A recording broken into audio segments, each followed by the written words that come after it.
HOA president lost it when I denied farm access. I reminded her it's private land. I never expected my dream hobby farm to become a war zone. I moved to Greenwood Valley last spring, trading cubicle life for a modest 10-acre plot of rolling meadow and pine forest. I wanted fresh air, chicken coops, a bit of peace. For 20 years, I'd crammed my life into spreadsheets, but here I had space land to care for, grow food on, and watch my small flock peck the early grass. It was perfect, until someone decided I didn't belong. 2 weeks after settling, I heard about Homestead Ridge HOA during a casual coffee chat at the local feed store.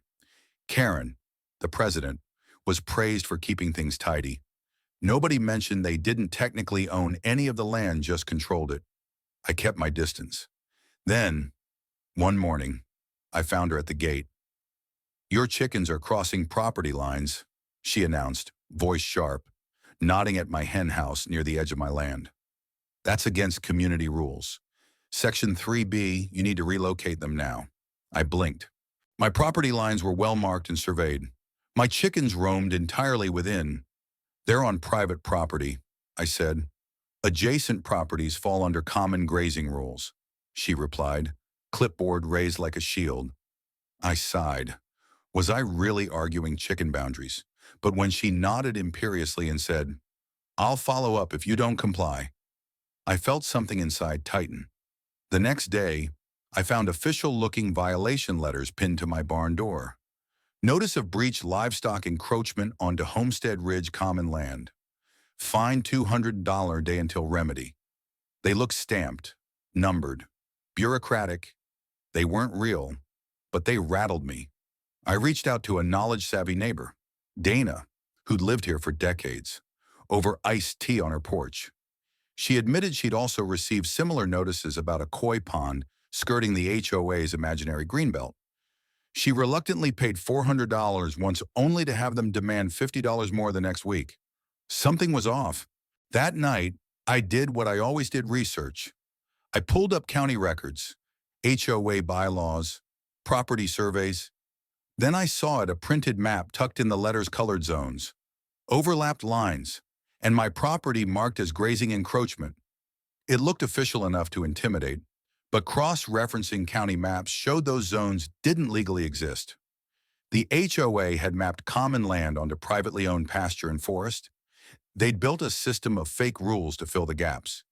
That realization stung deeper than the photocopied letters. It wasn't just about chickens. It was about control. They'd taken the hope of rural freedom and replaced it with invisible fences and threats. I got to work. I measured, GPSed, photographed. I labeled every gate, every chicken coop, every pasture marker with survey flags. I printed official land documents and framed them in my home office. Then I drafted an email to Karen and the HOA board. "You have no jurisdiction over my land. I ask you to cease issuing false violations or I will pursue legal action."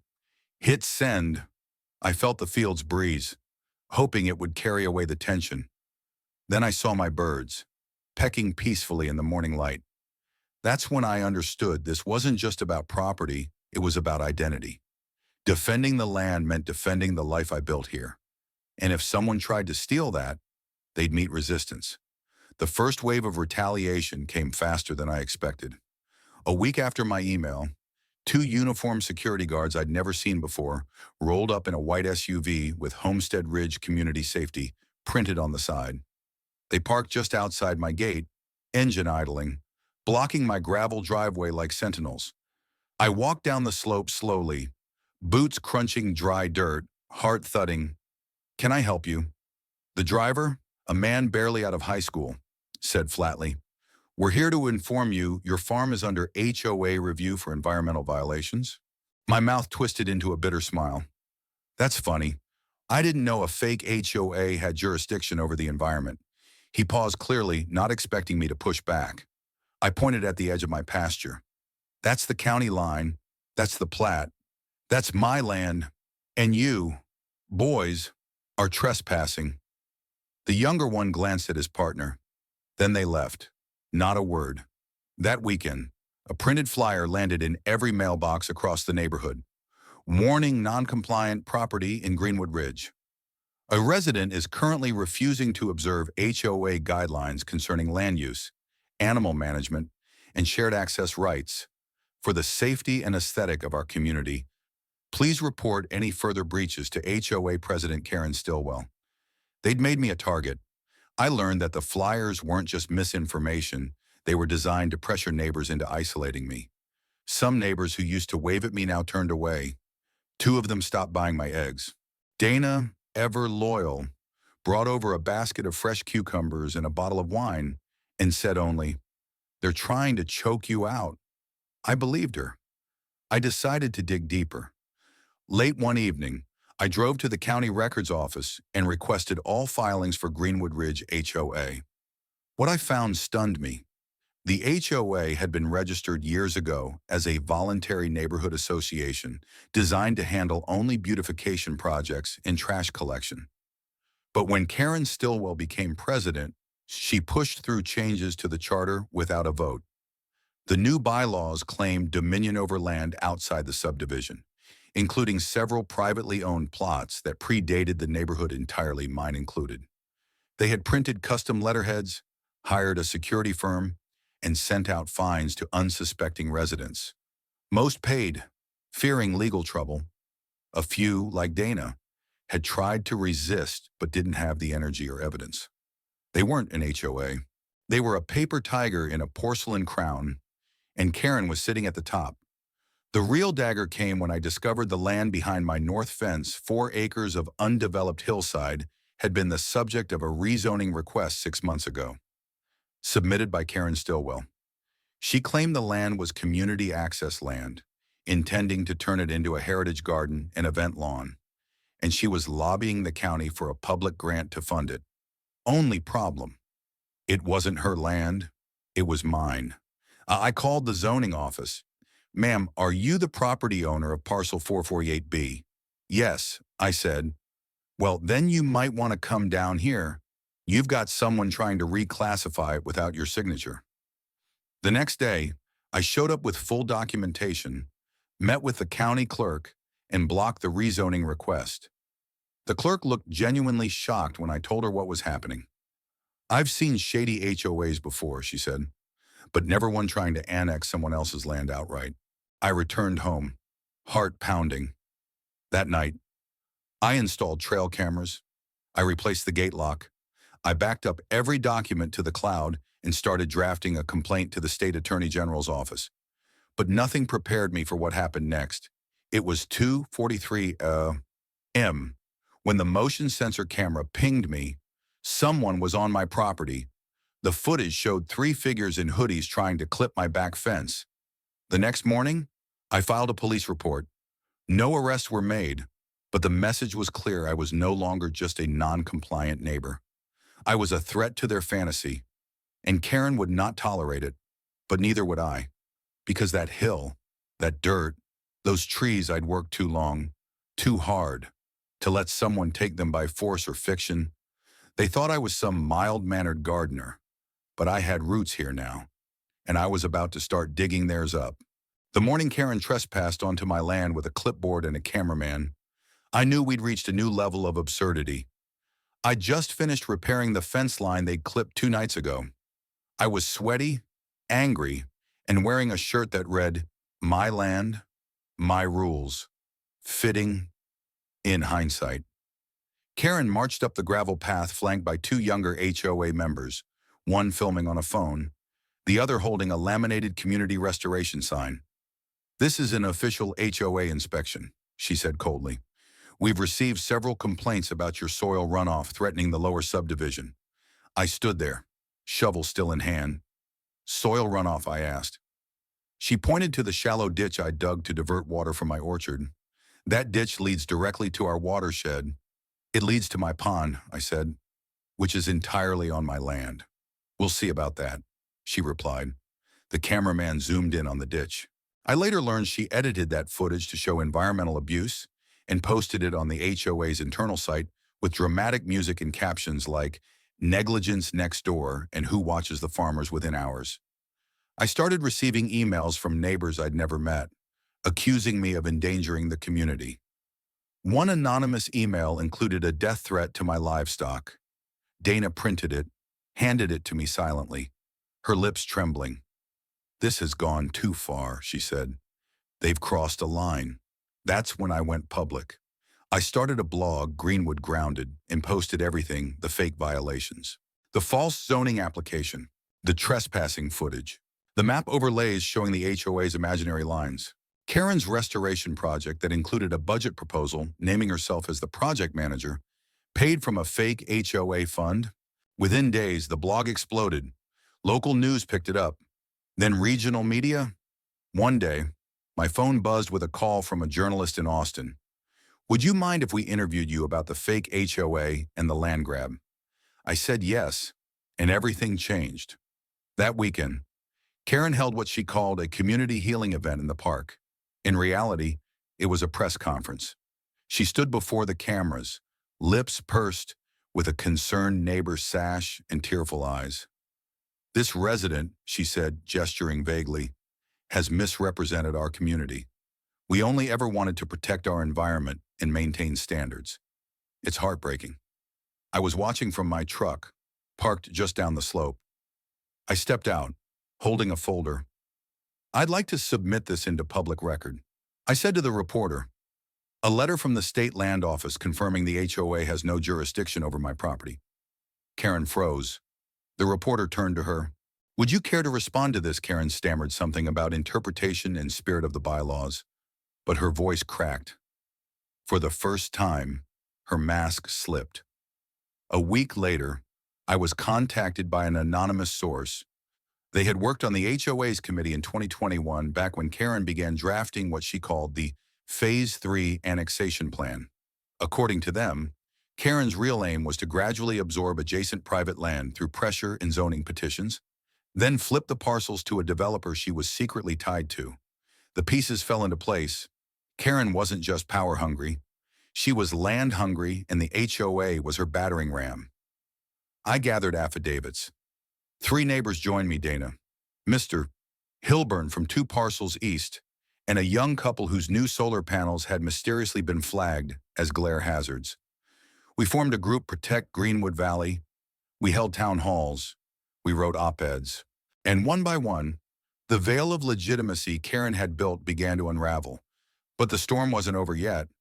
Karen had one final card to play, and she played it the day I received an official-looking envelope marked Notice of Eminent Domain Assessment, Greenwood Valley Redevelopment, stamped, signed, sealed by Karen Stillwell, acting city liaison. Except she wasn't. It was a lie. And that lie would be her final undoing. By the time Karen sent the fake eminent domain letter, I was no longer alone. "Eminent domain," Dana hissed, reading the paper over my shoulder. What? Does she think she's the government now? The answer, I realized, was yes, she did. The letter threatened that unless I voluntarily vacated the Northeast pasture by June 30th, the HOA would move forward with community acquisition to prevent further disruption to neighborhood harmony. It had Karen's name, her signature, her fake title, acting city liaison for the Greenwood Beautification Council, a group that didn't exist in any registry. She'd built an empire of lies so elaborate. She thought paper and ink could bulldoze fences. I called the sheriff's office, and this time, I wasn't the only one. Hilburn called, Dana called. Even Rosa and Mike, the young couple with the solar panels, filed a complaint. An investigator visited my property 3 days later.